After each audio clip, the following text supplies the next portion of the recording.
We're here at one of our clients' properties at a mowable meadow that we installed in the fall of 2023. So now it's June of 2025 and we're seeing great progress so far. The mowable meadow is a hybrid approach to taking an existing lawn and moving it towards a traditional meadow. The difference between a mowable meadow and a native meadow is that we're not killing the existing grass.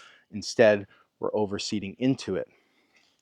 Now, with this hybrid approach, we do have a bit more variability. It tends to be that the healthier the existing lawn, the less flowers are able to establish.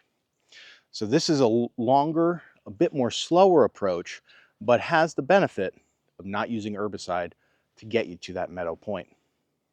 We think this is a great option for those homeowners that are interested in transitioning their existing lawn into something more sustainable and ecological. So now that we've toured the mowable meadow, let's go take a look at one of our suburban meadows. We are here at one of our suburban meadows that we installed in the spring of 2023. And 2 years later, it is looking fantastic. Now, a suburban meadow is different from a mowable meadow and a native meadow in that we're able to transplant mature rooted wildflowers and grasses directly into the space.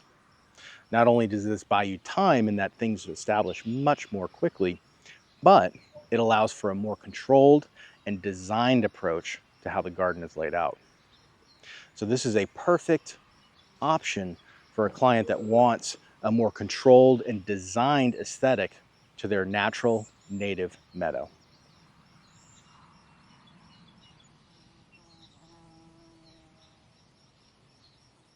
We're back at our client's landscape here, and we're continuing our work in stewarding her landscape to a more ecological one.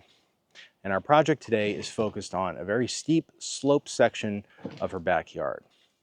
Currently, it's a mix of former invasives that are now have been managed for a season, and we're looking to transition this space into a native suckering shrub layer.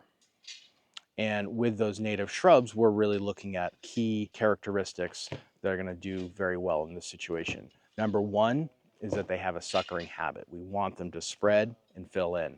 Number two, we want drought tolerance. So we want plants that can thrive under conditions where rain is not present.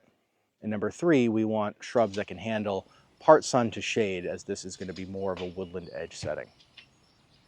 So we're using 3 different species of shrubs to achieve just that. The first is Itea virginica, which is Virginia sweetspire. The second is dwarf bush honeysuckle.